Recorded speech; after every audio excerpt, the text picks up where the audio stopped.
UDF സംഘടിപ്പിക്കുന്ന പുതുയുഗയാത്ര ഇന്ന് വൈകുന്നേരം AICCയുടെ general secretary Shri KC Venugopal ഉദ്ഘാടനം ചെയ്ത് ഇവിടെ നിന്ന് യാത്ര തിരിക്കുകയാണ് കുമ്പളയിൽ നിന്ന്. ഇത് 30 ദിവസത്തോളം കേരളത്തിലെ വിവിധ നിയോജകമണ്ഡലങ്ങൾ സന്ദർശിച്ച് മാർച്ച് 7-ാം തീയതി തിരുവനന്തപുരത്ത് നടക്കുന്ന സമാപന സമ്മേളനത്തോടുകൂടി അവസാനിക്കും. ഈ ജാഥയിൽ ഉടനീളം നമുക്കറിയാം, കഴിഞ്ഞ 10 വർഷമായി അധികാരത്തിലിരിക്കുന്ന LDF സർക്കാരിനെ, അവരുടെ തെറ്റുകളെ, അവരുടെ ദുഷ്ചെയ്തികളെ, അവരുടെ ദുർഭരണത്തെ രൂക്ഷമായി വിമർശിച്ചിട്ടാണ് പ്രതിപക്ഷം എന്ന നിലയിൽ ഞങ്ങൾ മുന്നോട്ട് പോയത്. അവരുടെ വിവിധ വകുപ്പുകളിലെ തെറ്റുകൾ ഞങ്ങൾ എപ്പോഴും ചൂണ്ടിക്കാണിച്ചിട്ടുണ്ട്. കേരളം ഇന്നൊരു തകർച്ചയെ നേരിടുന്ന സംസ്ഥാനമാണ്. സാമ്പത്തികമായി ഇത്രമാത്രം തകർന്നു തരിപ്പണമായൊരു കാലഘട്ടം കേരളത്തിൻ്റെ ഭരണ ചരിത്രത്തിലുണ്ടായിട്ടില്ല. സമ്പദ് വ്യവസ്ഥ മുഴുവൻ തകർന്നിരിക്കുകയാണ്. നികുതി പിരിവ് വളരെ മോശമാണ്. ചെലവ് അതിന് ആനുപാതികമായിട്ടല്ല. അപ്പോൾ ബാലൻസ് മുഴുവൻ തെറ്റിയിരിക്കുന്നു. വികസന പ്രവർത്തനങ്ങൾ നടത്താനും ക്ഷേമ പ്രവർത്തനങ്ങൾ നടത്താനും പണമില്ലാത്ത അവസ്ഥയാണ്. കോടികളാണ് കടമെടുക്കുന്നത്. കടമെടുപ്പ് പരിധിയിൽ ഉൾപ്പെട്ട കടം കൂടാതെയുള്ള ധാരാളം കടവും എടുക്കുകയാണ്. ഗവൺമെൻറ് അധികാരത്തിൽ നിന്നിറങ്ങുമ്പോൾ ഏകദേശം 6 ലക്ഷത്തോളം കോടി രൂപയുടെ കടബാധ്യത നമ്മുടെ സംസ്ഥാനത്തിൻ്റെ തലയ്ക്ക് മീതെ വരും. ആരോഗ്യരംഗം വെന്റിലേറ്ററിലാണ്. കുട്ടികളെല്ലാം വിദേശ രാജ്യങ്ങളിലേക്ക് പഠനത്തിന് പോകുന്നതിൻ്റെ നമ്പർ കൂടിക്കൊണ്ടിരിക്കുകയാണ്. ഈ പോക്ക് പോയാൽ കേരളം 5 കൊല്ലത്തിലേക്ക് ഒരു വൃദ്ധസദനമായി മാറും. കാർഷിക മേഖല തകർച്ചയിലാണ്. തീരപ്രദേശം സങ്കടത്തിലാണ്. വന്യജീവി ആക്രമണം രൂക്ഷമാവുകയാണ്. പട്ടികജാതി പട്ടികവർഗ വിദ്യാർത്ഥികൾക്കുള്ള ലംസൺ ഗ്രാന്റ് പോലും കൊടുക്കാൻ പറ്റുന്നില്ല. ഇങ്ങനെ എണ്ണിയാൽ ഒടുങ്ങാത്ത നിരവധി കാര്യങ്ങളുള്ള ഒരു കുറ്റപത്രം ഞങ്ങൾ ലോക്കൽ ബോഡി തെരഞ്ഞെടുപ്പിന് മുമ്പ് തന്നെ അവതരിപ്പിച്ചിട്ടുണ്ട്. എന്നാൽ സാധാരണ തെരഞ്ഞെടുപ്പുകൾക്ക് മുമ്പ് പ്രതിപക്ഷ പാർട്ടികൾ നടത്തുന്ന ജാഥകളിൽ നിന്ന് വ്യത്യസ്തമായി ഈ ജാഥയ്ക്ക് ഒരു പ്രത്യേകത ഉണ്ടാവും. സർക്കാരിനെ വിമർശിക്കുകയും രാഷ്ട്രീയം പറയുന്നതിനോടൊപ്പം തന്നെ, അല്ലെങ്കിൽ അതിനേക്കാൾ കൂടുതലായി ജാഥയുടെ ഭൂരിഭാഗം സമയവും പ്രയോജനപ്പെടുത്താൻ പോകുന്നത് ഭാവി കേരളം എങ്ങനെയായിരിക്കും എന്നതായിരിക്കും. എവിടെയെല്ലാമാണ് ഗവൺമെൻറ് പരാജയപ്പെട്ടത് അവിടെയെല്ലാം UDFന് ബദൽ പദ്ധതികളുണ്ട്. വെറും പദ്ധതി പ്രഖ്യാപനമല്ല, അതിൽ വിശ്വാസ്യതയുള്ള വിദഗ്ധരായ ആളുകളുടെ സേവനം ഉപയോഗിച്ച് തയ്യാറാക്കിയ കൃത്യമായ വിഷ്വൽ ഡോക്യുമെൻ്റ് എല്ലാ പ്രധാനപ്പെട്ട വിഷയങ്ങളിലും ഞങ്ങൾക്കുണ്ട്. കഴിഞ്ഞ 2 കൊല്ലമായി UDF നേതൃത്വവും വിവിധ സെക്ടറുകളിലുള്ള വൈദഗ്ധ്യം നേടിയവരുമായി നിരന്തരമായി നടത്തുന്ന സമ്പർക്കങ്ങൾ, കൂടിക്കാഴ്ചകൾ, ഞങ്ങൾ നടത്തിയ കോൺക്ലേവുകൾ, ഇതിൻ്റെ എല്ലാം ഒരു ഫൈനൽ ഔട്ട്കം എന്ന് പറയുന്നത് കേരളത്തെ സംബന്ധിച്ചുള്ള ദീർഘവീക്ഷണത്തോടു കൂടിയ നിരവധി കാര്യങ്ങളാണ് വിവിധ വകുപ്പുകളിൽ നടത്താൻ പോകുന്നത്. കേരളം ഇതുവരെ കാണാത്ത കേരളത്തിൻ്റെ പ്രത്യേകതകളെയും സവിശേഷതകളെയും സ്വീകരിച്ചുകൊണ്ട് ഇവിടെ നടത്താൻ പോകുന്ന സ്വപ്നതുല്യമായ പദ്ധതികളുടെ പ്രഖ്യാപനം പല ഘട്ടങ്ങളിലായി ഈ ജാഥ തിരുവനന്തപുരത്ത് എത്തുന്നതിന് മുൻപുണ്ടാവും. ഈ ജാഥയുടെ ഏറ്റവും വലിയ സവിശേഷത അതാണ്. 75% സമയവും ഈ ജാഥ ഭാവി കേരളം എങ്ങനെയായിരിക്കണം എന്നതിനെക്കുറിച്ച് ചർച്ച നടത്താൻ വേണ്ടിയിട്ടാണ്. അടിസ്ഥാനപരമായ മാറ്റം നമ്മുടെ സംസ്ഥാനത്ത് എല്ലാ രംഗങ്ങളിലും ഉണ്ടാവും. തൊഴിലവസരങ്ങളുണ്ടാകും, ആരോഗ്യരംഗത്ത് മാറ്റമുണ്ടാകും, വിദ്യാഭ്യാസ രംഗത്ത് മാറ്റമുണ്ടാകും. ആരോഗ്യ വിദ്യാഭ്യാസ കാര്യങ്ങളിൽ വിദേശ രാജ്യങ്ങളിൽ നിന്ന് പോലും ആളുകൾ വരുന്ന ഡെസ്റ്റിനേഷൻ പോയിന്റാക്കി കേരളത്തെ മാറ്റാൻ വേണ്ടിയിട്ടുള്ള സമഗ്രമായ പദ്ധതികളാണ് ആവിഷ്കരിച്ചിട്ടുള്ളത്. അതേ അവസരത്തിൽ മതേതരത്വത്തിന് വേണ്ടിയിട്ടുള്ള വിട്ടുവീഴ്ചയില്ലാത്ത നിലപാട്, ഒരു വിട്ടുവീഴ്ചയില്ല, നോ കോംപ്രമൈസ്. തെരഞ്ഞെടുപ്പ് ജയിക്കുന്നതിനേക്കാൾ ഉപരിയായി ഞങ്ങളുടെ ഫസ്റ്റ് പ്രയോറിറ്റി, ആദ്യത്തെ പരിഗണന വർഗീയതയെ കേരളത്തിൽ കുഴിച്ചു മൂടുക എന്നത് തന്നെയാണ്. ഒരു വിട്ടുവീഴ്ചയില്ല. ഒറ്റക്കെട്ടായി നിന്നുകൊണ്ട് കേരളത്തിൻ്റെ മനസാക്ഷിയെ വിശ്വാസത്തിലെടുത്തുകൊണ്ട് ആ വർഗീയതയ്ക്കെതിരായിട്ടുള്ള പോരാട്ടം കൂടി ഈ ജാഥയുടെ പ്രചരണ വിഷയമാകും. ഗവൺമെൻറ് ചെയ്ത കൊള്ളകൾ, ശബരിമലയിലെ ഉൾപ്പെടെയുള്ള കൊള്ളകൾ, പ്രതികൾ ഇപ്പോൾ കൂളായി സ്റ്റാറ്റ്യൂട്ടറി ജാമ്യം നേടി പുറത്തിറക്കുന്ന അവസ്ഥ ഉൾപ്പെടെയുള്ള സാഹചര്യങ്ങൾ തീർച്ചയായും ഈ തെരഞ്ഞെടുപ്പിൽ ചർച്ച ചെയ്യപ്പെടും.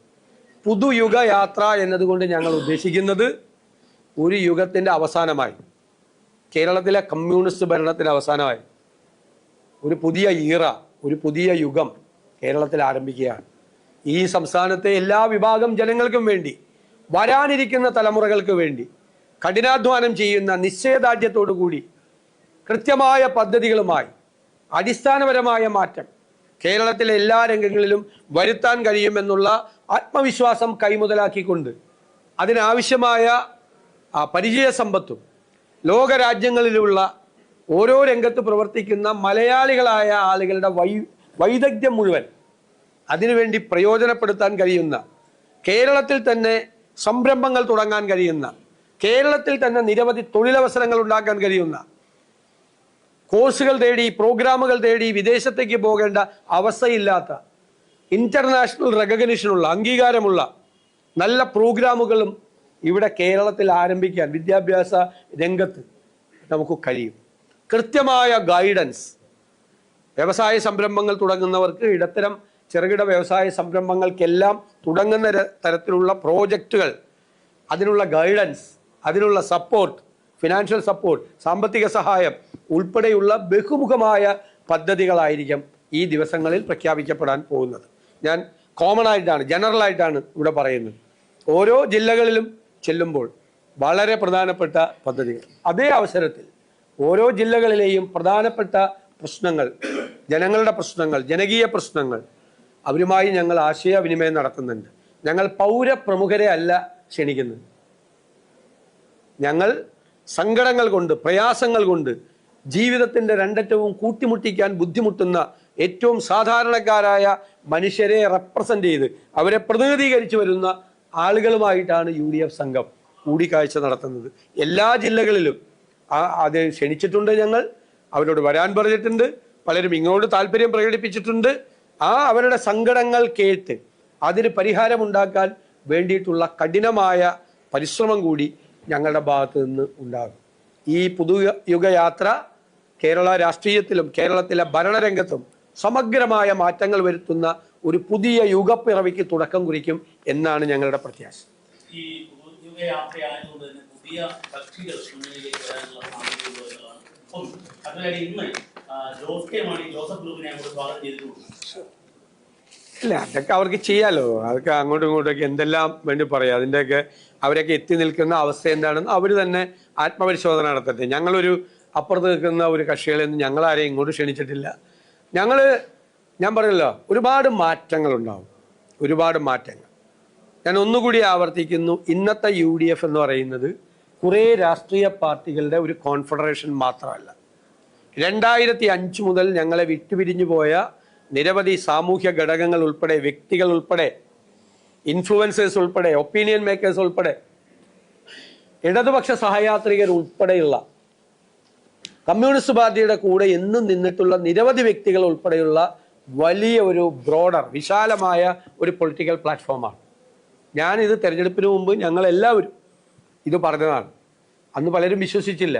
തെരഞ്ഞെടുപ്പ് വിജയത്തിൻ്റെ അടിത്തറ പോലും ആ വിശാലമായ പൊളിറ്റിക്കൽ പ്ലാറ്റ്ഫോം എന്നുള്ള ഞങ്ങളുടെ ആശയം. ഒരുപാട് ആളുകൾ പല കാലങ്ങളിലെ 2001 സമഗ്രമായ വിജയത്തിന് ശേഷം പല കാരണങ്ങൾ കൊണ്ട് കൊഴിഞ്ഞു പോയ ആളുകളെല്ലാം തിരിച്ചെത്തിയിട്ടുണ്ട്.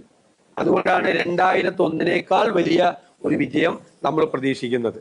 ഈ ജാഥയിൽ പ്രതിപക്ഷ ഉപനേതാവ് ശ്രീ PK കുഞ്ഞാലിക്കുട്ടി സാഹിബ് ഉണ്ടാവും.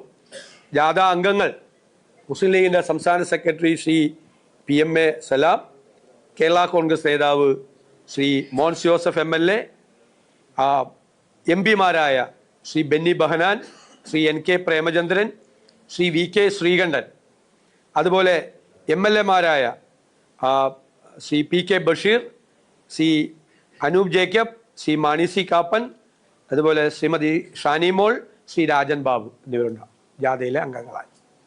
കഴിഞ്ഞ നിയമസഭാ സമ്മേളന സമയത്തൊക്കെ സ്വർണ്ണക്കൊള്ള വിഷയം പ്രതിപക്ഷം വലിയ രീതിയിൽ ഉയർത്തിക്കാണിക്കുന്നു. ഈ ജാഥയിലുടനീളം സ്വർണ്ണക്കൊള്ള വിഷയം ഉയർത്തിക്കാണിക്കാൻ പോവുകയാണ്. ഇന്നിപ്പോ പുറത്തുവരുന്ന വിവരങ്ങൾ അനുസരിച്ച് അടൂർ പ്രകാശിനെ സംഘം ചോദ്യം അന്വേഷണം ആരംഭിക്കുന്നത് ഇതിനെങ്ങനെയാണ് പ്രതിരോധിക്കുക? അല്ല, ഒരു പ്രതിരോധിക്കേണ്ട ആവശ്യമില്ലല്ലോ. അടൂർ പ്രകാശനെ ചോദ്യം ചെയ്ത മുഖ്യമന്ത്രിയും കൂടി ചോദ്യം ചെയ്യണം. അടൂർ പ്രകാശിന്റെ കാര്യം, അടൂർ പ്രകാശിന്റെ ഫോട്ടോ ഉണ്ണികൃഷ്ണൻ പോറ്റിയുടെ കയ്യിലുള്ള, ഉണ്ണികൃഷ്ണൻ പോറ്റിയായിട്ട് നിൽക്കുന്ന ഒരു ഫോട്ടോ ഉണ്ടെന്നുള്ളതാണ്, വേറൊന്നുമില്ലല്ലോ അടൂർ പ്രകാശായിട്ട് ബന്ധം. മുഖ്യമന്ത്രിയുടെ കൂടെയും ഉണ്ണികൃഷ്ണൻ പോറ്റി നിൽക്കുന്നുണ്ട്. ആരെങ്കിലും കൂടെ ഫോട്ടോ എടുത്തിട്ടുണ്ടെങ്കിൽ അവരെ ചോദ്യം ചെയ്യണമെങ്കിൽ മുഖ്യമന്ത്രിയും ചോദ്യം ചെയ്യട്ടെ, അങ്ങക്കൊരു വിരോധമില്ല ചോദ്യം ചെയ്തുകൊണ്ട്. അതുകൊണ്ട് എന്താ, അതൊക്കെ CPM നേതാക്കളെ രക്ഷപ്പെടുത്താൻ വേണ്ടിയിട്ടുള്ള ശ്രമമാണ്. എൻ്റെ അടൂർ പ്രകാശാണ് സ്വർണം കവർന്നത്. 2019 CPM കേരളം ഭരിക്കുമ്പോൾ, ഇടതുപക്ഷം കേരളം ഭരിക്കുമ്പോൾ അവർ നിയമിച്ച ദേവസ്വം ബോർഡ് ദേവസ്വം മന്ത്രിയുടെ അനുവാദത്തോടുകൂടി, അറിവോടുകൂടി ചെയ്ത സ്വർണ്ണ കവർച്ചയാണ്. ആരൊക്കെ ജയിലിൽ പോയത്? അറിയപ്പെടുന്ന CPM നേതാക്കളെല്ലാം ജയിലിൽ പോയി. ദേവസ്വം ബോർഡ് പ്രസിഡന്റുമാർ ജയിലിൽ പോയി. ദേവസ്വം ബോർഡ് അംഗങ്ങൾ ജയിലിൽ പോയി. അറിയപ്പെടുന്ന CPM നേതാക്കളാണ് ജയിലിൽ പോയത്. അല്ലാതെ ഒരാളും ഇതുമായി ബന്ധപ്പെട്ടില്ല. കോടതി വളരെ വ്യക്തമാണല്ലോ. 2019 ഇതുണ്ടായത്. അതിനുശേഷം ഇതാരും പുറത്തറിഞ്ഞില്ല എന്ന് കണ്ടപ്പോൾ 2024 ഫേക്ക് അർജൻസി ഉണ്ടാക്കി, വ്യാജമായ അർജൻസി ഉണ്ടാക്കി വീണ്ടും ഇത് സ്വർണം പൂശാൻ കൊണ്ടുപോയി എന്നുള്ള ഗുരുതരമായ ആരോപണം കൂടി ഉന്നയിച്ചത് കോടതിയാണ്. അപ്പൊ ഒന്നാം പിണറായി സർക്കാരും രണ്ടാം പിണറായി സർക്കാരിന്റെയും കാലത്തുണ്ടായ ദേവസ്വം ബോർഡുകളാണ് ഈ സ്വർണ്ണ കവർച്ചയ്ക്ക് നേതൃത്വം കൊടുത്തതെന്ന് ക്ലിയർ ആണ്. ഇനി അവർക്ക് എന്തെങ്കിലും തെളിവുകളോ എന്തെങ്കിലും അറിവോ ശേഖരിക്കണമെങ്കിൽ ആരെ വേണമെങ്കിലും വിളിച്ചോട്ടെ, എന്നെ വിളിച്ചാൽ ഞാനും പോവും, ഒരു കുഴപ്പമില്ല. എന്തിനാ ചർച്ച ചെയ്യണത്? ഡിമാൻഡാണ്, ചർച്ചയല്ലല്ലോ, ചർച്ചയൊക്കെ കഴിഞ്ഞു. ഡിമാൻഡാണ്. എന്താണ് ഞങ്ങളുടെ ഡിമാൻഡ്? ഇപ്പോഴത്തെ ദേവസ്വം മന്ത്രി രാജിവെക്കണം.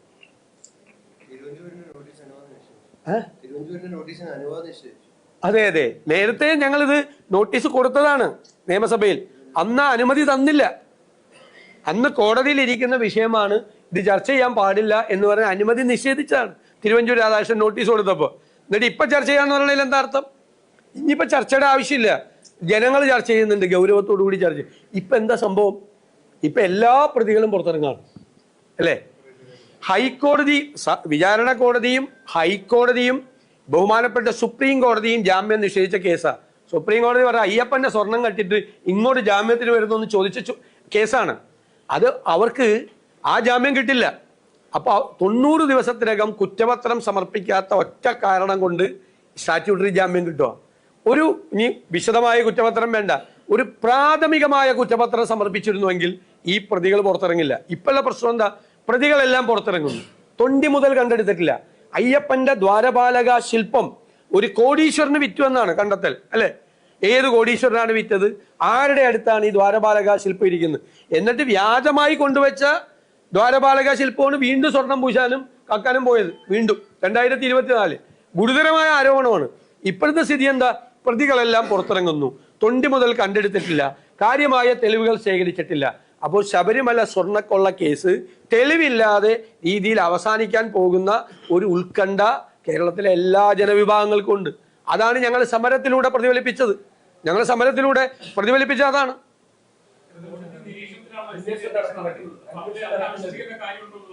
അല്ല, കോടതി തന്നെ, വേറെ കോടതി തന്നെ പറഞ്ഞല്ലോ, ഈ SITയുടെ അന്വേഷണത്തിൽ ലാക്സിറ്റി ഉണ്ട്, മന്ദതയുണ്ട്, കുറവുകളുണ്ട്. വേണ്ടപ്പെട്ട ആളുകളെ വേണ്ട രീതിയിൽ സമയത്ത് അറസ്റ്റ് ചെയ്തിട്ടില്ല, അന്വേഷണം പോകുന്നില്ല എന്ന് ഹൈക്കോടതിയുടെ തന്നെ ഒരു സിംഗിൾ ബെഞ്ച് പറഞ്ഞിട്ടുണ്ട്. ഒരാൾ ചോദിക്കേ ഹൈക്കോടതിയുടെ മേൽനോട്ടത്തിലാണ്. മുഴുവൻ സമയവും അന്വേഷണ പുരോഗതി സീൽ വെച്ച കവറിൽ ഹൈക്കോടതിയിൽ സമർപ്പിക്കുന്നത്. അപ്പൊ കഴിഞ്ഞ ദിവസം പ്രതിപക്ഷ നേതാവും അതോടൊപ്പം തന്നെ KPCC പ്രസിഡന്റ് പറഞ്ഞത് ഈ അന്വേഷണത്തിൽ വിശ്വാസമില്ല എന്നാണ്.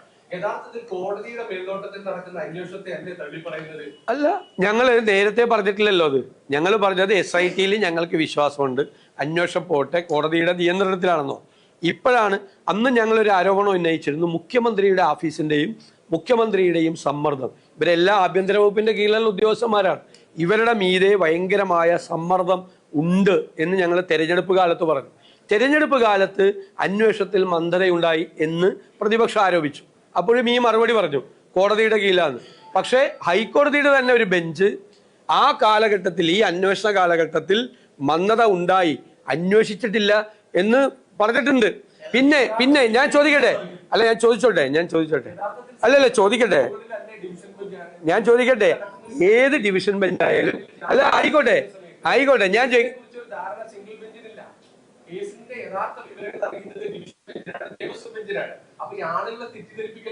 അപ്പൊ സിംഗിൾ ബെഞ്ചിനെ കുറിച്ചാണ് അങ്ങ് പറഞ്ഞത്, അവര് തെറ്റിദ്ധരിപ്പിച്ചാണെന്ന്. ഹൈക്കോടതി സിംഗിൾ ബെഞ്ചിനെ കുറിച്ചാണോ? നിങ്ങൾ തന്നെ ചോദിച്ചുകൊണ്ടിരുന്നാലേ ഞാൻ മറുപടി പറയട്ടെ. നിങ്ങൾ എന്റെ ഇടയിൽ ചോദിക്കല്ലേ, പ്ലീസ്. അതിനൊരു വേറെ ഉണ്ടെങ്കിൽ ചോദിച്ചോ, ഒരുമിച്ച് പറയാം. എല്ലാ ചോദ്യം കൂടി ഒരുമിച്ച് ചോദിക്കും. ഇനി വല്ലതും ഉണ്ടോ? അങ്ങ് ചോദിച്ചോ. അങ്ങനെ ചോദിക്കാൻ നിങ്ങൾ മാത്രമേ ചോദിക്കാൻ പറ്റില്ല, അങ്ങനെ ചെയ്യാൻ പറ്റില്ല. അതങ്ങനെ ചില ചാനലുകളിൽ നിന്ന്, കൈരളി പോലുള്ള ചില ചാനലുകളിലൊന്നും ശല്യപ്പെടുത്താൻ പറ്റില്ല. അങ്ങനെ പറ്റില്ല. അങ്ങനെ പറ്റില്ല. വേറെ ആള് ചോദ്യം ചോദിക്കുന്നതിന്റെ പകുതിക്ക് വെച്ചാണ് അങ്ങ് വന്ന് ചോദിച്ചത്. അങ്ങനെ ചോദിക്കല്ലേ പ്ലീസ്. എല്ലാവർക്കും ഒരു അവകാശം ചോദിക്കും. അദ്ദേഹം 24-ന്റെ അദ്ദേഹം ചോദിച്ചുകൊണ്ടിരിക്കെ പകുതി ആയപ്പോഴാണ് അങ്ങ് ഇടപെട്ട് ആ ചോദ്യം തടസ്സപ്പെടുത്തി ചോദിച്ചത്. അതല്ല, അത് ശരിയല്ല. അത് ശരി, പറഞ്ഞോ. ഞങ്ങൾക്ക് ഉത്കണ്ഠയുണ്ട്. കാരണം എല്ലാ പ്രതികളും പുറത്തിറങ്ങാണ്, ജാമ്യം കിട്ടി. തൊണ്ടി മുതൽ ശേഖരിച്ചിട്ടില്ല. കേരളത്തിലെ ജനങ്ങളുടെ ഉത്കണ്ഠ ഞങ്ങളും പങ്കുവെക്കുന്നു. കോടതിയുടെ മുമ്പാകെ പങ്കുവെക്കുന്നു. കോടതിയുടെ കൺസേണും കൂടി ആവണത്. ഞങ്ങൾ കോടതിയുടെ നിരീക്ഷണത്തിൽ അന്വേഷണം നടക്കുന്നത്. എല്ലാ പ്രതികളും പുറത്തിറങ്ങുവാണ്. 90 ദിവസം കഴിഞ്ഞപ്പോൾ, ഈ കഴിഞ്ഞ ഒരാഴ്ചക്കുള്ളിലാണ് ഈ പത്മകുമാർ രേഖ തിരുത്തി ചെമ്പാക്കിയതിന്റെ ഫോറൻസിക് എവിഡൻസ് എടുത്തത്. അപ്പൊ കഴിഞ്ഞ ഇത്രയും ദിവസം എന്തെടുക്കുമായിരുന്നു SIT? ഞങ്ങൾ SITയെ കുറിച്ച് ആദ്യമേ അവിശ്വാസം പറഞ്ഞിട്ടില്ല. പക്ഷെ ഇപ്പോൾ എല്ലാ പ്രതികളും ഒരു കേസിൽ പുറത്തിറങ്ങുകയും കേസ് തൊണ്ടി മുതൽ പോലും ശേഖരിക്കാത്ത ഒരു സാഹചര്യം വന്നാൽ ഈ തെളിവുകൾ മുഴുവൻ നശിപ്പിക്കപ്പെടും എന്നുള്ള ഉത്കണ്ഠ കേരളത്തിലെ പ്രതിപക്ഷത്തിനുണ്ട്. അത് പറയാനുള്ള അവകാശം ഞങ്ങൾക്കുണ്ട്.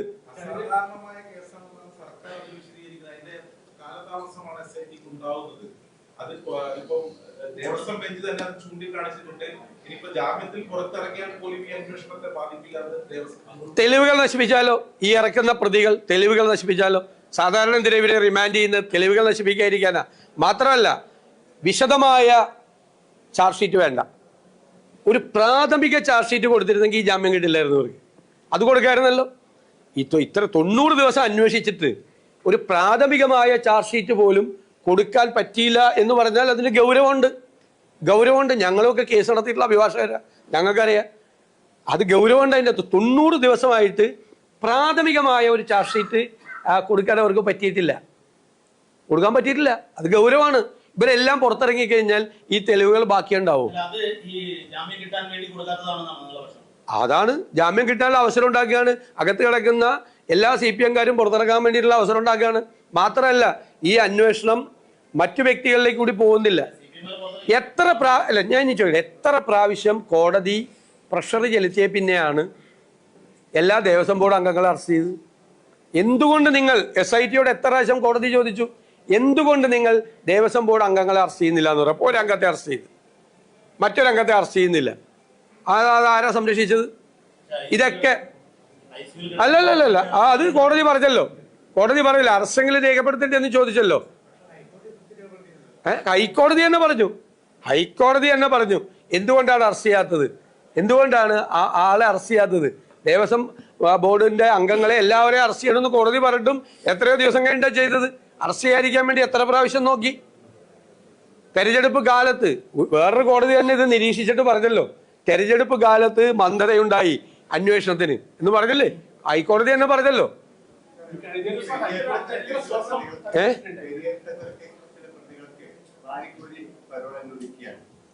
ഞങ്ങൾ നിയമസഭയിൽ ഞങ്ങൾ ആ വിഷയം ഉന്നയിച്ചു.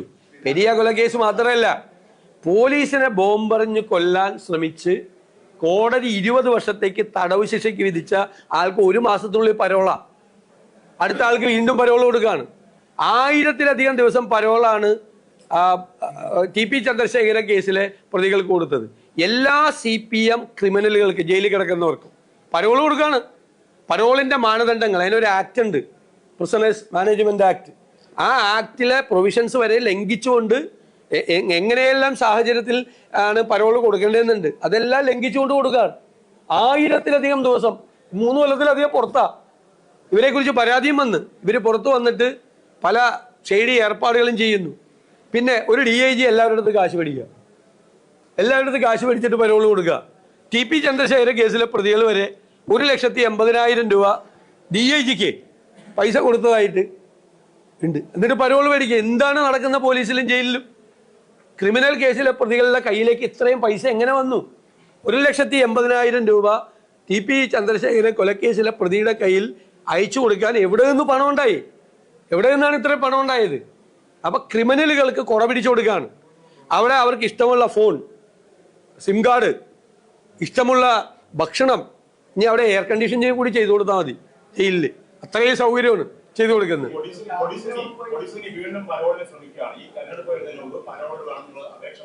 ആ മാത്രമല്ല, ഈ തെരഞ്ഞെടുപ്പ് കാലത്ത് ഈ ക്രിമിനലുകളെല്ലാം പുറത്തിറക്കുന്നത് വലിയ അപകടം ഉണ്ടാകും.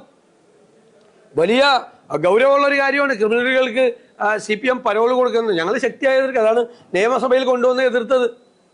ഒരു പോലീസിനെ ബോംബെറിഞ്ഞ് കൊല്ലാൻ ശ്രമിച്ച കേസിലെ പ്രതിക്ക് 1 മാസം ആകുന്നതിന് മുമ്പ് പരോൾ കൊടുക്കുക എന്ന് പറഞ്ഞാൽ, പോലീസിന്റെ മന്ത്രിയല്ലേ ആഭ്യന്തര വകുപ്പിന്റെ ചുമതലയുള്ള മന്ത്രി?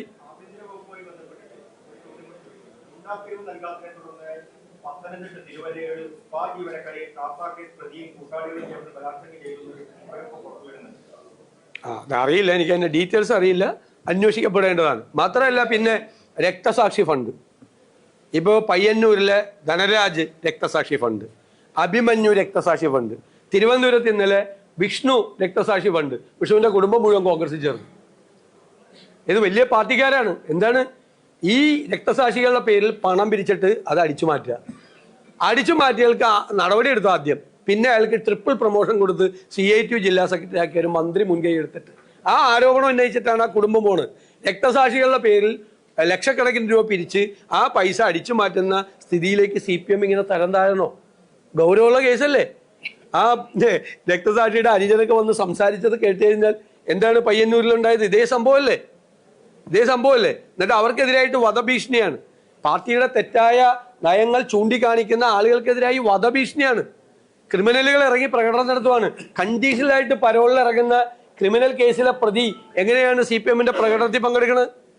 എന്തും നടക്കാമെന്നുള്ള സ്ഥിതിയിലേക്ക് കേരളം പോവുക. അത് സമ്മതിക്കില്ല.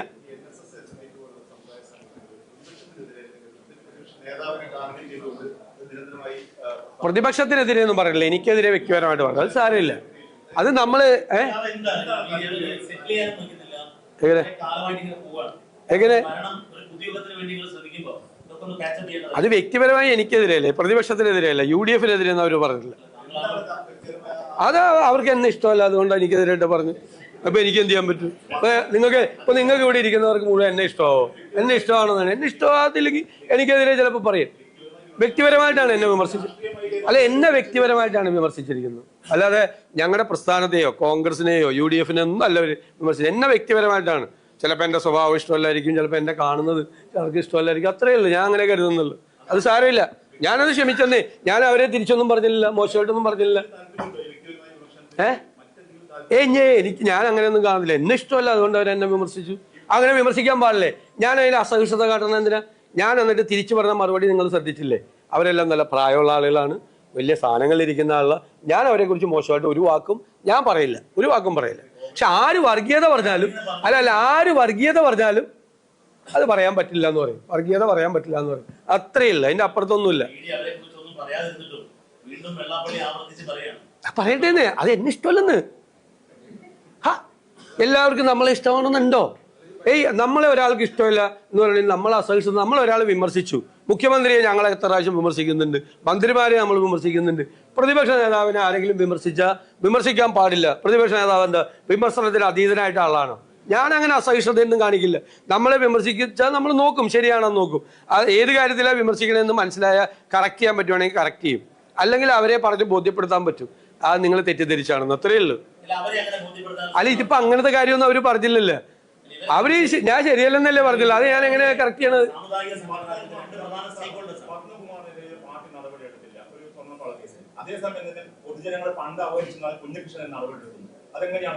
അതാണ് വൈരുദ്ധ്യവും വിരോധാഭാസം എന്നൊക്കെ പറയുന്നത്. അയ്യപ്പന്റെ സ്വർണം കൊള്ളയടിച്ച് ജയിലിൽ കിടക്കുന്ന പ്രതികൾക്കെതിരായിട്ട് ഒരു അച്ചടക്ക നടപടിയില്ല.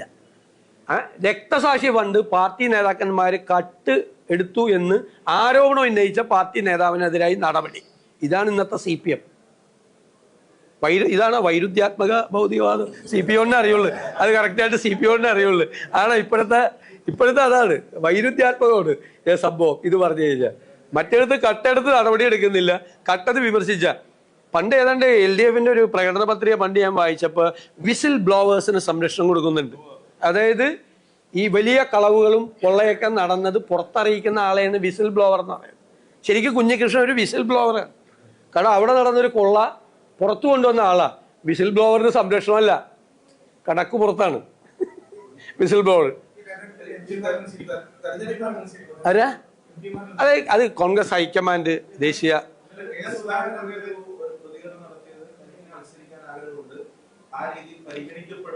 അല്ല, പാർട്ടി ദേശീയ സമിതി ഹൈക്കമാൻഡാണ് തീരുമാനിക്കുന്നത്. MP-മാരുടെ കാര്യമല്ലേ. അവർ മാത്രമല്ല, അവരെല്ലാം വർക്കിംഗ് കമ്മിറ്റി മെമ്പറും മുതിർന്ന നേതാക്കളുമാണ്. കേരള നേതൃത്വം അല്ലാതെ തീരുമാനിക്കുന്നത്. അല്ല, കേരള നേതൃത്വം അല്ല തീരുമാനിക്കുന്നത്. I am not a competent person to answer that question. അത് അതിന്റെ അന്തിമഘട്ടത്തിലാണ്. അല്ല, വിന്നബിലിറ്റി അവര് പാർട്ടിക്കും നാടിനും ചെയ്തിരിക്കുന്ന സേവനങ്ങൾ അങ്ങനെ എല്ലാം പരിഗണിക്കും. വിന്നബിലിറ്റിയും പരിഗണിക്കും. തോക്കുന്ന ആളെ കൊണ്ട് ആരെങ്കിലും നിർത്താൻ നോക്കുക, ജയിക്കുന്ന ആളെയല്ലേ നമ്മൾ നിർത്താൻ നോക്കുള്ളൂ.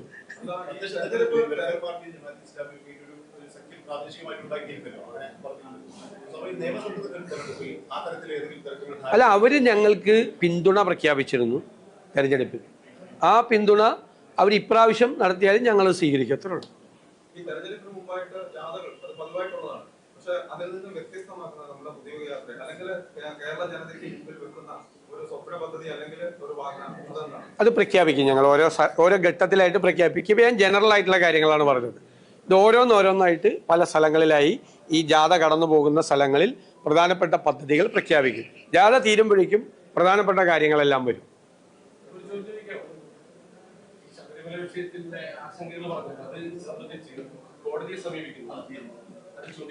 ഞാൻ അതിനെ സംബന്ധിച്ച് എല്ലാ ആൻസറും പറഞ്ഞു കഴിഞ്ഞു.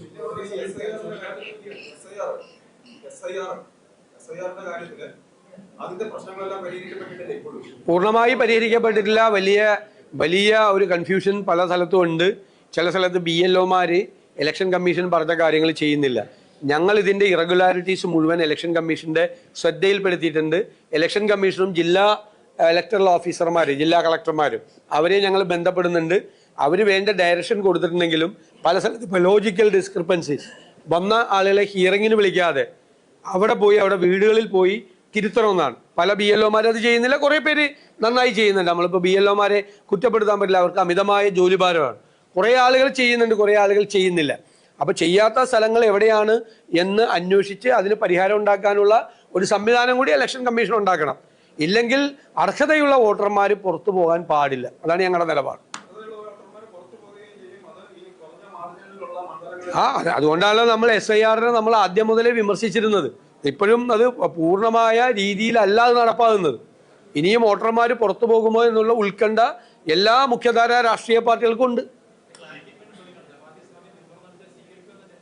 തീർച്ചയായിട്ടും ഈ തദ്ദേശ തെരഞ്ഞെടുപ്പിന് ശേഷം ജമാഅത്തിന്റെ നേതാക്കളൊക്കെ മതരാഷ്ട്രവാദമുള്ള ഇത്തരം പരാമർശങ്ങളൊക്കെ നടത്തിയിരുന്നു. അതിനെതിരെ മറ്റ് മതസംഘടനകളൊക്കെ രംഗത്ത് വരുന്ന സാഹചര്യം ഉണ്ടായിരുന്നു, സമസ്ത ഉൾപ്പെടെ. അപ്പം ഈ പിന്തുണ സ്വീകരിക്കുന്നവരുടെ ഈ മറുവശത്ത് ഈ അപകടകരമായിട്ടുള്ള പ്രതികരണങ്ങൾ കൂടി. ജമാഅത്ത് ഇസ്ലാമിയുടെ അമീർ വളരെ വ്യക്തമായി മതരാഷ്ട്രവാദത്തെ സംബന്ധിച്ച അവരുടെ നിലപാട് വ്യക്തമായി പറഞ്ഞിട്ടുണ്ട്. അവർ ഇന്ത്യൻ രാഷ്ട്രീയ സാഹചര്യത്തിൽ ബഹുസ്വര സമൂഹം നിലനിൽക്കുന്ന ഒരു രാജ്യത്തും ഒരു സംസ്ഥാനത്തും അത്തരമൊരു നിലപാട് ഞങ്ങൾക്കില്ല എന്ന് വളരെ കൃത്യമായി പറഞ്ഞിട്ടുണ്ട്. ഞാൻ നിങ്ങൾക്ക് വേണമെങ്കിൽ അതിൻ്റെ വീഡിയോ ക്ലിപ്പിംഗ് അയച്ചു തരാം. ഈ വിവാദങ്ങളെല്ലാം വന്നതിന് ശേഷം നല്ല വ്യക്തതയോടുകൂടി ആ നിലപാട് ഞാൻ പണ്ട് പറഞ്ഞ നിലമ്പൂർ ഇലക്ഷനിൽ അപ്പോൾ എന്നെ എല്ലാവരും വിമർശിച്ചു. അവർ പറഞ്ഞിട്ടുള്ളത് എനിക്ക് അറിയാവുന്നതുകൊണ്ടാണ് ഞാനത് പറഞ്ഞത്. അദ്ദേഹം വീണ്ടും ക്ലാരിറ്റി വരുത്തി. അങ്ങനത്തെ ഒരു മതരാഷ്ട്രവാദം അവർക്കില്ല എന്ന് അവർ വ്യക്തമായി പറഞ്ഞിട്ടുണ്ട്. പിന്നെ ഇതൊക്കെ പറഞ്ഞാലും 40 വർഷം 4 പതിറ്റാണ്ട് കാലം ഇതൊക്കെ ഉപേക്ഷിക്കാത്ത കാലത്ത്, ഈ വാദം അവർക്കുള്ള കാലത്ത് അവർ CPM-ന്റെ കൂടെയായിരുന്നു. ഞാൻ 5-6 തെരഞ്ഞെടുപ്പിൽ മത്സരിച്ചിട്ട് എനിക്കെല്ലാം എതിരായിരുന്നു അവർ. അപ്പോൾ ഒന്നും ആർക്കും ഒരു കുഴപ്പമുണ്ടായില്ല. CPM-ന്റെ കൂടെ നിൽക്കുമ്പോൾ അവർ മതേതരവാദികൾ, CPM-നെ വിട്ടു കഴിഞ്ഞാൽ പിന്നെ വർഗീയവാദികൾ. ആ നിലപാടിനോട് ഞങ്ങൾക്ക് യോജിപ്പില്ല. അവർക്കിപ്പോൾ ക്ലാരിറ്റി ഉണ്ട്. ഞാൻ പറഞ്ഞല്ലോ, അവർ വളരെ വ്യക്തമായിട്ട് ഞങ്ങളുടെ നിലപാട് ഇതാണെന്ന് പറഞ്ഞിട്ടുണ്ട്. ആ നിലപാട് ഉപേക്ഷിച്ച ആളുകളെ ഞങ്ങൾ പിന്തുണച്ച നല്ല ക്ലാരിറ്റിയോടുകൂടി അവർ പറഞ്ഞിട്ടുണ്ട്. വളരെ ക്ലാരിറ്റിയോടുകൂടി അവർ പറഞ്ഞിട്ടുണ്ട്. ഞാൻ പിണറായി വിജയൻ പണ്ട് പറഞ്ഞതുപോലെ ഒന്നും ഞാൻ പറയുന്നില്ല. അവരെ സ്വീകരിച്ചുകൊണ്ട് അദ്ദേഹം പറഞ്ഞ വാക്കുകളൊന്നും ഞാൻ പറയുന്നില്ല. മുഖ്യമന്ത്രിയുടെ പ്രസ്താവനയുടെ വീഡിയോ ക്ലിപ്പിംഗ് എൻ്റെ കയ്യിലുണ്ട്. ദേശാഭിമാനിയുടെ എഡിറ്റോറിയൽ ഉണ്ട്. എല്ലാം ഉണ്ട്. എല്ലാ സാധനവും ഉണ്ട്. അന്നൊന്നും ആർക്കും ഒരു കുഴപ്പമില്ലായിരുന്നു. ഒരു കുഴപ്പമില്ലായിരുന്നു അന്ന് ഭയങ്കര എന്തായിരുന്നു അന്ന്. അപ്പം നമ്മൾക്ക് ഒരു പിന്തുണ അവർ പ്രഖ്യാപിച്ച സമയത്താണ് ഇതെല്ലാം ഭയങ്കര കുഴപ്പമായത്. ഇതൊരു കേരള സമൂഹത്തെ ഡിവൈഡ് ചെയ്യാൻ വേണ്ടിയിട്ട് മനഃപൂർവ്വമായി ഉണ്ടാക്കുന്ന ഒരു നെറേറ്റീവാണ്. ഇപ്പോൾ മുസ്ലിം ലീഗ് ജനാധിപത്യ പാർട്ടിയാണ്, മതേതര പാർട്ടിയെന്ന് CPM നേതാക്കൾ പ്രഖ്യാപിച്ചിട്ടുണ്ട്. ME ഗോവിന്ദൻ നടക്കാൻ നേരത്തെ. ഇപ്പം മുസ്ലിം ലീഗിന് ഭയങ്കര കുഴപ്പമോ? ഞങ്ങൾ ഒറ്റ ചോദ്യമാണ് പൊതുസമൂഹത്തോട് ചോദിക്കുന്നത്. കേരളത്തിൽ മുസ്ലിം ലീഗ് ദുർബലമായാൽ ആരാണ് ശക്തി പ്രാപിക്കുന്നത്? മുസ്ലിം ലീഗ് ആരോടാണ് ഫൈറ്റ് ചെയ്യുന്നത്? മുസ്ലിം ലീഗ് ആരാണ്? തീവ്ര പക്ഷ നിലപാടുള്ള ആളുകളോടാണ് ലീഗ് ഫൈറ്റ് ചെയ്യുന്നത്. ലീഗ് ദുർബലമായാൽ, ലീഗ് തകർന്നാൽ ആരാണ് ആ സ്പേസ് കൈകടത്താൻ പോകുന്നത്? അതാണ് കേരളത്തിലെ പൊതുസമൂഹത്തോട് ഇന്ത്യൻ നാഷണൽ കോൺഗ്രസിന്റെയും UDF-ന്റെയും ചോദ്യം. അതാണ് ഞങ്ങൾ ചേർത്ത് പിടിച്ചിരിക്കുന്നത്. മനസ്സിലായോ?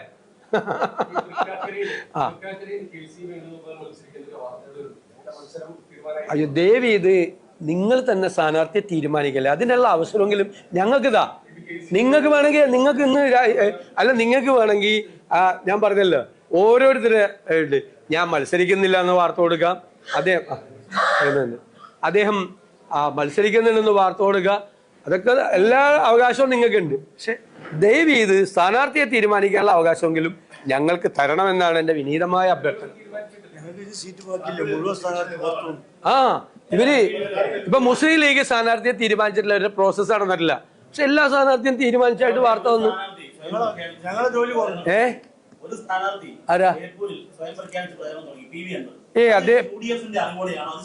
അദ്ദേഹം ആ സ്ഥാനാർത്ഥിത്വം പ്രഖ്യാപിച്ചിട്ടുമില്ല. ഞങ്ങൾ UDF-ന്റെ സീറ്റ് വിഭജനം പൂർത്തിയാക്കിയത് പ്രഖ്യാപിച്ചിട്ടുമില്ല. അദ്ദേഹം ഒന്നും തെരഞ്ഞെടുപ്പ് പ്രചരണം നടത്തുന്നില്ല.